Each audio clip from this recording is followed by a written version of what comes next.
விஜய் வந்ததுக்கு பிறகுதான் தமிழ்நாட்டில் இவ்வளவு தற்கொலை கூட்டங்கள் இருக்குன்னு தெரிய வருதான். செருப்பு அடுத்து அடிக்கணும் இதுக்கு முன்னாடி இருந்தாங்க அப்படின்னா அப்படிதான். அப்ப இவ்வளவு தற்கொலை கூட்டத்தை உருவாக்குறது நீங்க தானே. விஜய் வந்தது நேத்துக்கு 2024 வந்தாரு. இதுக்கு முன்னாடி யார் ஆட்சியில இருந்தா வந்துட்டானோ எனக்குலாம் கடுப்பா இருக்கு, காண்டா இருக்குது எனக்கு. நான் சொல்லலையா இந்த எலெக்ஷன் நெருங்கினதுக்கு பிறகு தமிழக வெற்றி கழகத்தையும் தமிழக வெற்றி கழகத்தில் உள்ளவர்களையும் அந்த பெண்களையும் விஜய் அவர்களையும் எவ்வளவு தரக்குறைவா பேசலாமோ அந்த அளவுக்கு பேச பாருங்க. அடுத்த ஒரு 30 நாள் வந்து மனசை தைரியம் வச்சுக்கிட்டு அதுக்கு பேர் இந்த எஸ்வி சேகர் ஒருத்தர் வராரு. ஆனா இவங்க என்ன பண்றாங்க, அந்த பொண்ணு ஒரு புதர் பின்னாடி போய் மறைஞ்சு நின்றுட்டு இருந்தது. அப்ப வந்துட்டாங்க. ஏன் புதர் பின்னாடி போகணும் யோசிச்சு பாருங்க. உடனே போலீஸ் எல்லா இடத்துலயும் லைட் போடும். போலீஸ் தெருவுகளுக்கு போடுவாங்களா, புதருக்கு லைட் போடுவாங்களா?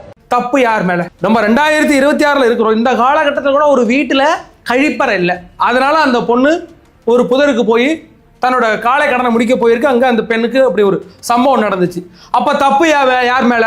இப்படிப்பட்ட வாழ்க்கை தரத்தை உயர்த்தாம இருக்கிறது யாரு தப்பு? அரசோட தப்பு. வெக்கமே இல்லாம அந்த பொண்ணையும் அந்த நேரத்தில் அங்க போனுச்சு, காட்டுக்குள்ள போனுச்சு. இதுல இருந்து எல்லார் வீட்லயும் வந்து போலீஸ் போட முடியுமா? செருப்பு எடுத்துட்டு போகணுமா? எல்லாருக்கும் இந்த மாதிரி பேசுறவங்களுக்குலாம் எனக்கு வந்து அதீத கோபம் வரும்போது இந்த மாதிரி வார்த்தை விட்டு எனக்கு அதுதான் இது. அதெல்லாம் அந்த மாதிரி இழிபிறவைகளை ஒதுக்கி தள்ளிட்டு தான் நம்ம அரசியலை பார்க்கணும். அவரெல்லாம் மனுஷலாக நம்ம மதிக்க கூடாது அப்படிங்கிறதான்.